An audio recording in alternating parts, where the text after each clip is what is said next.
Greetings and salutations, everyone. My name is Andrew Kirchhoff, and welcome to my YouTube channel. Today, I'm going to be talking about my Week 7 hidden gems for the 2023 fantasy football season. Now, I'm sure we can all feel the effects of the snap that occurred earlier this week. Besides these 6 teams on bye week, many of us are missing key players due to injuries. Guys like Christian McCaffrey, David Montgomery, Kyren Williams, Justin Fields, Deebo Samuel, and many more. Therefore, the entire objective of today's episode is to counterbalance the snap that occurred and find hidden gems scattered across the entire fantasy football landscape and universe. Of course, these players are going to be at a variety of different positions, but the main thing that keeps them all in common is the fact that they're all being started in less than 25% of leagues. Players that hopefully are available whether they are on your bench or potentially on the waiver wire in order to help us capture a victory in Week 7 as we continue on our path to capturing a 2023 fantasy football championship. Now, before I get into talking about each of these 6 players individually, reminder, at the end of today's episode, I'll be putting together a couple pick'em slips via Underdog Fantasy, a superhero in their own right, as they help us collect these hidden gems across the fantasy football landscape. For those of you guys who haven't checked out Underdog Fantasy, be sure to travel down to the description of the video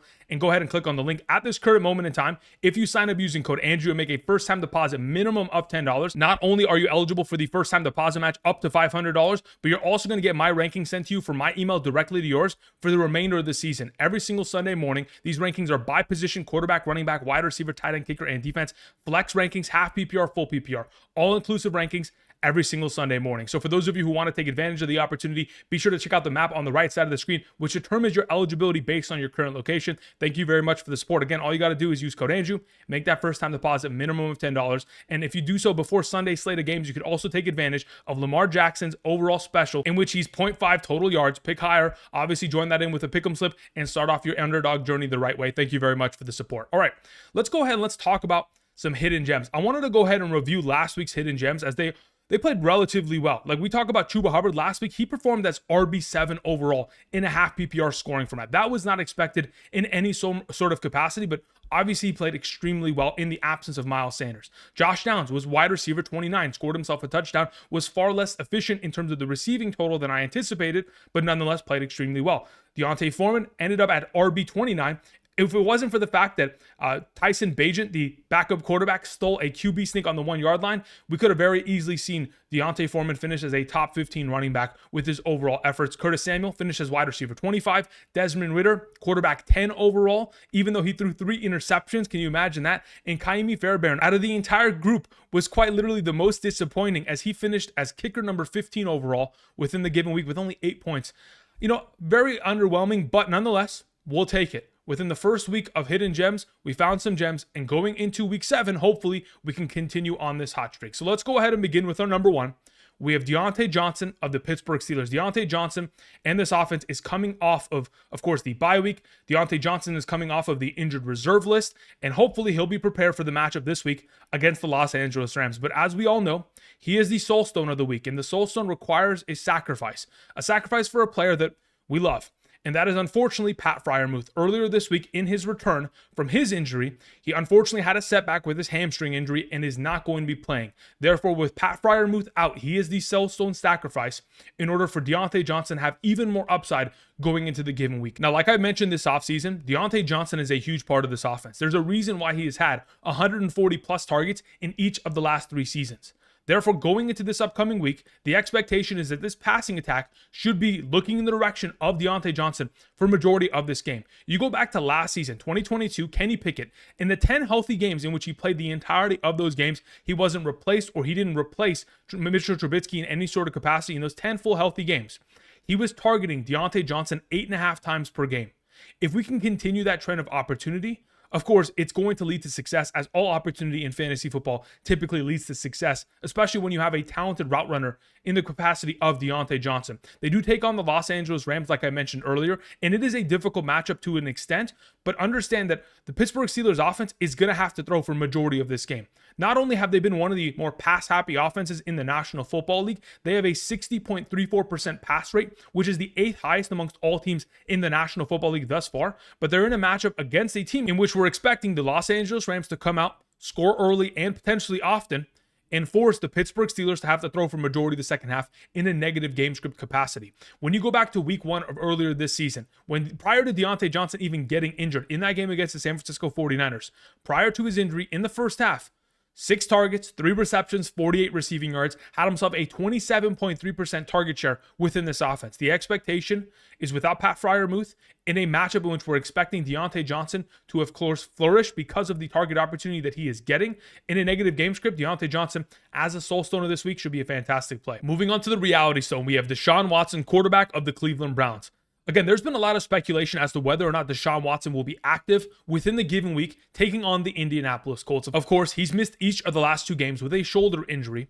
And if in fact that shoulder injury was going to continue to impede him from playing, the expectation would be that PJ Walker would be starting for this overall offense. But luckily, we ended up seeing Deshaun Watson earlier today designate in a full participation of practice, which is fantastic. Now, the primary reason I'm talking about Deshaun Watson is because currently he's only being started in 21% of leagues, and going into week 7, many of us are dealing with the fact that we don't have our stud options at the quarterback position available. Again, like I mentioned earlier, besides the fact that we're dealing with injuries like Justin Fields, we're also dealing with bye weeks, missing players like Joe Burrow, Dak Prescott, and CJ Stroud. And that is going to certainly make a huge difference as to whether or not we can trust some of these other free agent options or someone like Deshaun Watson, who I'm very confident starting this upcoming week, taking on the Indianapolis Colts. Thus far this season, the Indianapolis Colts are allowing 13.94 fantasy points per game, the 11th best matchup in terms of quarterback passing statistics isolated. So that's passing yards, passing touchdowns, and passing interceptions. Therefore, if you go ahead and take into account Deshaun Watson, the matchup, and the fact that thus far this season in the 3 healthy games he has played, he's averaging 28 rushing yards per game, has scored 1 rushing touchdown throughout those 3 contests. There is an expectation that Deshaun Watson should absolutely be a must start going into the given week at the quarterback position. The last time we saw him out, week 3 against the Tennessee Titans, 27 of 33 passing, an 82% passing completion percentage, the best throughout his entire tenure with the Cleveland Browns, had himself 289 passing yards, 2 passing touchdowns, 0 turnovers, and over 21 fantasy points in a 4-point per passing touchdown league, pretty much a standard scoring format. Therefore, when you go against this matchup against the Indianapolis Colts, whose secondary has struggled heavily, indoor where no weather conditions are going to change the environment, you get Joel Bitonio back, the starting captain left guard of this team. This offensive line will be far more equipped with being able to batter the defense of the Indianapolis Colts, who will be missing a couple key defenders this upcoming week. Speaking of defenses, I don't want to forget, again, the Cleveland Browns defense, they are going to cause a lot of problems for the Indianapolis Colts offense, and when they do, it's only going to open up more opportunities for a healthy Deshaun Watson to dominate within the given week. Moving on to our power stone, we have Diontae Foreman for the 2nd consecutive week. As the week has progressed, we all, and specifically I, anticipated that Roschon Johnson would be available, but for the 2nd consecutive game, Roschon Johnson will be missing due to the concussion protocol, which is super unfortunate. We're hoping he can get healthy relatively soon and get back to playing, because we love the talent and how well he's played already thus far this season within his rookie overall campaign. But nonetheless, in his absence, Diontae Foreman, the power stone, the power back of the hidden gems this week, should be able to have himself a great overall game. Now, despite the fact that there is no Roschon Johnson, there's also no Justin Fields within the lineup. Therefore, all of the rushing overall utilization will be coming from either Diontae Foreman or Darrington Evans. But when you go ahead and look at what the overall contributions of Diontae Foreman was last week, I mean, he played 61% of the overall snaps. With those overall snaps, had himself 15 total rushing attempts. 9 of those 15 total rushing attempts, 60% of them, were 6 or more yards on the ground. He was extremely efficient in his overall workload. And like I mentioned earlier, Tyson Bagent, the backup quarterback, a D2 quarterback, ended up coming into the game in the relief of Justin Fields and the injury that he sustained. And on the 1-yard line, who Diontae Foreman got him all the way down the field to the 1-yard line, was tackled on the 1-yard line. Unfortunately, they motioned over Cole Kmet. They push, Tyson Bagent into the end zone. QB sneak, scores a rushing touchdown. There is an opportunity on hand for Diontae Foreman to continue his streak of success, considering the opportunity will certainly be there, and the game will be predicated on the running attack of the Chicago Bears finding this offense success. They take on the Las Vegas Raiders. The Raiders defense thus far this season is allowing 15.00 fantasy points per game to running backs in terms of running back rushing statistics isolated. That's running back rushing yards and running back rushing touchdowns. Again, we're not really expecting much utilization in the receiving game from Diontae Foreman. He had himself 1 reception last week for 2 receiving yards. That's fantastic, but we're not expecting much there. It's the fact of the matter of the Las Vegas Raiders allowing 4.32 yards per carry, and considering how well Ezekiel Elliott looked against that defense last week. I mean, they made Ezekiel Elliott look like, it was 2018 all over again. They made Ramondre Stevenson finally have a relevant fantasy performance. The expectation is that Diontae Foreman, within a great matchup, should be able to ball out, primarily because the backup quarterback situation, and of course, unfortunately, the absence of Khalil Herbert and Deshaun Johnson. A reminder, just like I mentioned last week, Diontae Foreman, you go back to 2022 with the Carolina Panthers, from week 7 through 16 in games in which he played a minimum of 44% of the offensive snaps. This guy was averaging 23 rushing attempts, 18 total fantasy points per game, 120 rushing yards per game, nearly a rushing touchdown per game. If they can get into a position in which they give him a huge workload of opportunity, again, the sky's the limit for Diontae Foreman. Moving on to the space stone of this week, we have Michael Mayer. Now, the primary reason I wanted to talk about Michael Mayer, the thumbnail of today's episode, is because the tight end position has been extremely inconsistent thus far this season. And many of us have an open space within our overall roster at the tight end position, considering we didn't draft guys like Travis Kelce, Mark Andrews, TJ Hawkinson. And in many of our situations, we've been trying to fill that tight end space with guys like Logan Thomas, Zach Ertz, Jake Ferguson, and it just hasn't done the job. So hopefully going into this upcoming week, even though we will not have the services of Jimmy Garoppolo available, Michael Mayer is of value, primarily because Brian Hoyer earlier today was announced to be the starting quarterback of the Las Vegas Raiders, taking on the Chicago Bears. So let's go ahead, let's mention a couple stats. As of this current moment in time, Michael Mayer is only being started in 14% of leagues. Not really a surprise there. He hasn't really had himself huge upside performances on a consistent basis, but in the last 2 weeks has had himself a 74% snap share within this offense, which in comparison to weeks 1 through 4, a 48% snap share, a huge jump there already, and is certainly running far more routes than Austin Hooper in the last couple games. Therefore, as long as we continue to see a career high in total snaps, total targets, total routes run, I'm expecting that Michael Mayer is going to eventually turn into the Darren Waller of this offense, or at least Foster Moreau in comparison to last season in terms of his availability and his potential upside. Last week, of course, against the New England Patriots, a difficult matchup at the tight end position, we saw Michael Mayer garner 6 targets, 5 receptions, 75 receiving yards. 4 of those receptions on 4 targets, 67 of those overall 75 receiving yards, pretty much all of his production with Jimmy Garoppolo. As soon as Brian Hoyer came in, Brian Hoyer only had 10 total passing attempts, 2 of those attempts in the direction of Michael Mayer, which obviously is great. As long as we continue to see him getting high utilization, a 20% target share with Brian Hoyer going into this upcoming week against the Chicago Bears, it is the 8th best matchup at the position. The Chicago Bears thus far this season are allowing 10.87 fantasy points per game in a half PPR scoring format in terms of tight end receiving statistics isolated, receptions, receiving yards, receiving touchdowns. Most recently, these are the performances that we have seen from tight ends against the Chicago Bears. Luke Musgrave, 3 catches for 50 yards. Cade Otton, 6 catches for 41. Travis Kelce, 7 catches, 69 and a touchdown. Logan Thomas, 9 catches for 77 and a touchdown. TJ Hawkinson for 6 catches and 50 receiving yards. They've played against some pretty solid tight ends. I expect to see Michael Mayer get himself a high utilization of opportunity within this offense. Even though they're going to want to run the ball, we have seen that the Chicago Bears run stop defense has improved over the course of the last 3 games as they've been able to stop the running attacks of the Denver Broncos, the Washington Commanders, and of course, most recently against the Minnesota Vikings. So the potential of more passing opportunities within this offense is a reality with Michael Mayer getting himself a good workload of opportunity and hopefully a high volume of targets. Moving on to the time stone. It's just a matter of time until Jaxon Smith-Njigba, a first-round draft selection for the 2023 NFL Draft out of Ohio State, it's only a matter of time until JSN finds himself upside. Again, already thus far this season, he has been relatively quiet, but he is trending in the right direction to eventually be a relevant part of this offense, and I'll tell you exactly why. When you go ahead and just look at the baseline statistics of week 6, he had himself 5 targets, 4 catches, 48 receiving yards, 0 touchdowns. Not a great overall performance, only 6.8 fantasy points in a half PPR scoring format. And you may be thinking, Andrew, how is that special? Well, here's the fact of the matter. He's coming off a performance in week 6 in which he played a career high offensive snaps. He played 72% of the total offensive snaps, which again, thus far this season, wasn't even relatively close to that number. Now, the primary reason that is the case is because if you go back and look at weeks 1 through 4, the Seattle Seahawks were running 11 personnel, which is 3 wide receivers, 1 tight end, 1 running back. 11 personnel only 53% of the time, while last week they ran 11 personnel 71% of the time. The primary reason that was the case is because from weeks 1 through 4, both of the offensive starting tackles of the Seattle Seahawks were out due to injury. And because of that, they needed to play far more 2 tight end sets, a lot of 12 personnel, in order to go ahead and chip block for the backup left tackle and backup right tackle in order to make sure that there wasn't as much pressure on Geno Smith. Now that they've gone ahead and they've gotten back their starting left tackle, and next week, Abraham Lucas should be returning from the injured reserve, they'll be in a far more advantageous position to play in 11 personnel situations and have Jaxon Smith-Njigba play in the slot position and dominate against opposing defenses and get himself far more opportunity than we have seen him go ahead and get within the first month of the season thus far.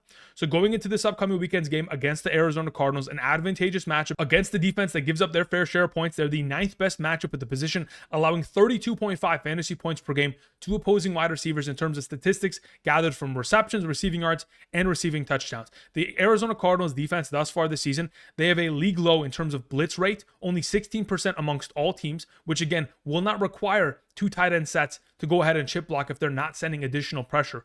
It'll allow Jaxon Smith-Njigba alongside of DK Metcalf, Tyler Lockett to tear apart this defense. Now, speaking of those 2 other receivers, earlier this week, we saw DK Metcalf miss both Wednesday and Thursday practice due to a rib/hip injury. If in fact DK Metcalf is going to be limited or potentially even misses this game, it elevates the potential of Jaxon Smith-Njigba even more within the overall contest. I think it's an advantageous matchup to say the very least. The expectation is that the Seattle Seahawks should be putting up a huge number against the Arizona Cardinals secondary, which are, of course, very much so familiar with. My expectation for a player like JSN only being started in 20% of leagues is that he should have himself a solid performance. He's primarily a guy that if in fact he's available on your waivers, you should probably be rostering him now before we get into a situation where he has that breakout performance and it's all over and he's the number 1 waiver wire pickup at the beginning of a following week. I think that could be going into this upcoming Monday. All right, let's move on to the final player in our Mindstone for this week, Rashee Rice of the Kansas City Chiefs. You guys have heard me say on multiple occasions, I don't trust wide receivers in the Kansas City Chiefs offense because quite often in time, we are not able to consistently find production or a high level of opportunity for a singular wide receiver unless their name is Tyreek Hill over the course of the last 5 seasons. Therefore, bringing up a name like Rashee Rice really requires a lot of brain power and the Mind Stone for this upcoming week. In 4 out of the last 6 games that Rashee Rice has participated in, he has scored 8 or more fantasy points in a half PPR scoring format. Those performances consisting of 10.1, 3.0, 8.4, 4.7, and most recently 11.3 and 9.2. In a full PPR scoring format, that's 10 plus fantasy points in 4 out of the last 6 games he has participated in. When you look at the Kansas City Chiefs offense, sure, they're bringing in McCole Hardman via the trade, but there is an expectation that Rashee Rice is going to continue to maintain a huge part of this offense, considering amongst all Chiefs wide receivers, he's number 1 in all 4 primary categories. He's number 1 in targets, 28 targets, 21 receptions, 245 receiving yards, 2 receiving touchdowns. Primary number 1 in all 4 of those statistics amongst all the wide receivers of this offense. Whether that's Kadarius Toney, Sky Moore, Marquez Valdes-Scantling, it does not matter. He has played extremely well amongst all of them. And as long as he continues to do majority of his damage in the slot position, which he went ahead and demonstrated last week, taking on the Los Angeles Chargers in week 7 should be a breeze. The Los Angeles Chargers are allowing 37.78 fantasy points per game to opposing wide receivers. It's the 2nd best matchup at the position, and the expectation is that if in fact Rashee Rice is playing primarily from the slot position once again this upcoming week, he should be taking on Jasir Taylor, the primary nickel cornerback of that defense. By himself, he's allowed a lot of receiving statistics to opposing slot receivers. Again, he's allowed the 6th most targets, the 13th most receptions, and the 4th most receiving yards to opposing slot wide receivers amongst all nickel cornerbacks in the National Football League for within the first 6 weeks of the season. Therefore, it's an advantageous matchup. Now, even though Rashee Rice has only seen himself a 14.5% target share within this offense, when we go ahead and just isolate Rashee Rice's overall target share opportunity within the wide receiver position over the course of the last 4 games, we have seen that Rashee Rice is getting a 30% target share amongst all wide receivers when we're excluding the overall upside of receptions that we see out of the running backs and the tight ends of this offense, considering, of course, Travis Kelce is going to see himself a huge workload of opportunity within the offense. A 30% target share within this offense amongst all the wide receivers, I'll take it. Especially going up against the Los Angeles Chargers this upcoming week, which is expected to be a shootout between these 2 teams.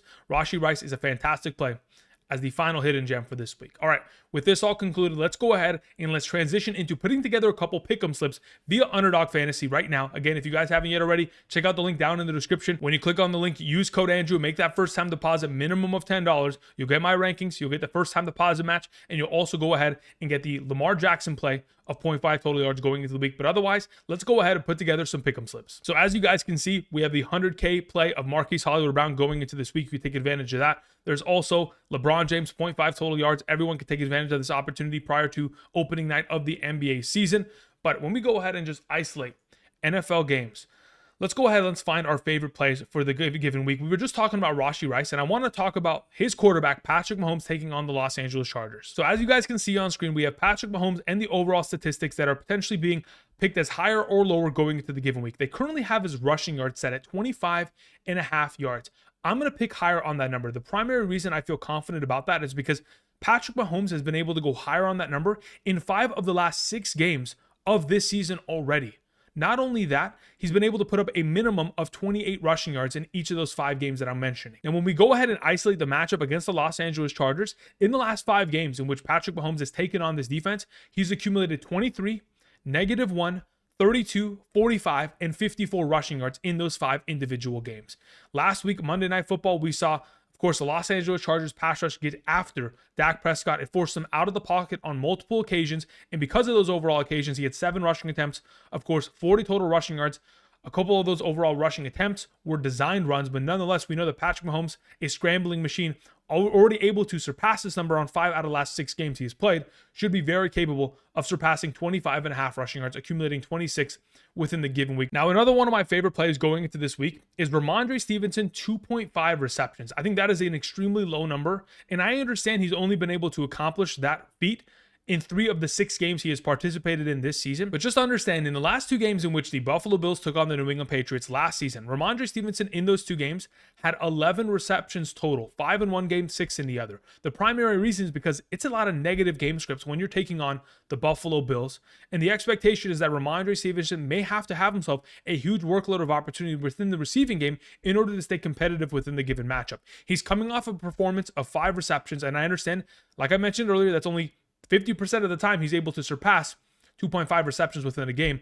I'm expecting the negative game script and that overall influence to be a huge difference maker as to whether or not Ramondre Stevenson is able to surpass this number. I'm expecting that to go higher within the given week. Now, another player that I really like besides Ramondre Stevenson is Amon-Ra St. Brown. Amon-Ra St. Brown currently has his number at 6.0 receptions, and quite honestly, I think this is a number that could very easily be surpassed, primarily because if you look at the last 25 regular season games in which Amon-Ra has participated in and played 70 or more percentage of the offensive snaps, so pretty much been healthy within the game, he has been able to get himself 6 or more receptions in 22 of those last 25 games. That's an 88% success rate over the course of the last 3 seasons, being able to get himself 6 or more receptions. Now, again, my expectation is that he's going to go higher than this overall number. And he's only been able to accomplish it twice in the 5 games he has participated this upcoming season. But considering all of the injuries to this backfield, no David Montgomery, Craig Reynolds obviously dealing with his fair share of injuries, Jahmyr Gibbs obviously trying to work back from his hamstring injury.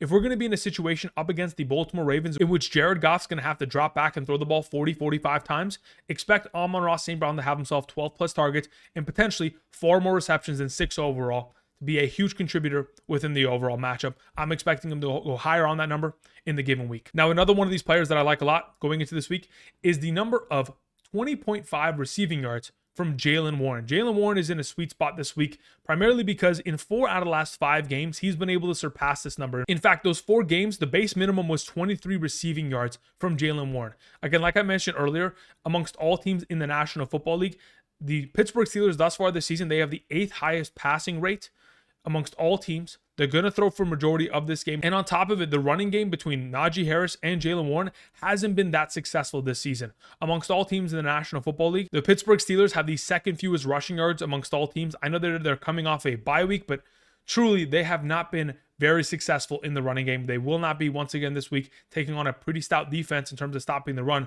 Jaylen Warren being able to surpass this number should be an easy task on hand. Now, one of the final players that I wanted to mention for today's video is Jonnu Smith. Jonnu Smith, in 5 of the last 5 games he has participated in, he has been able to surpass this number. In fact, has had himself a baseline minimum of 36 receiving yards in the last 5 games within this offense. So getting himself 32 receiving yards shouldn't be a difficult task on hand, especially considering they're taking on the Tampa Bay Buccaneers, who are great in terms of stopping the run, and additionally are going to have their hands full with guys like Kyle Pitts and Drake London, who are the primary threats within this offense. When the Tampa Bay Buccaneers defense is putting in their conscious effort to stop guys like Kyle Pitts and, of course, Drake London, Jonnu Smith every single week finds himself with a high workload of opportunity within the targets, and, of course, is able to eclipse a number as such for another consecutive week. That's my expectation going into this week. He'll be able to surpass this higher. Those are the 5 players that I went ahead and I thought were great plays going into week 7. Go ahead, travel on over to Underdog Fantasy. Like I've mentioned before, there are a bunch of players that you can go ahead right now, put together within a pick'em slip for this upcoming Sunday's games. All you got to do is pick higher or lower, string together 2 to 5 players within a pick'em slip, get it accurate, and win some money via Underdog Fantasy. Again, check out the link down in the description. Use code Andrew. And until next time, tomorrow I'll be live streaming from 1 to 3 p.m. Pacific Standard Time. Also, Sunday morning, do not forget, I'll be live streaming starting at 7 a.m. Pacific Standard Time. See you guys there. Thank you, everybody, for watching. And until next time, I'll see you guys. Peace.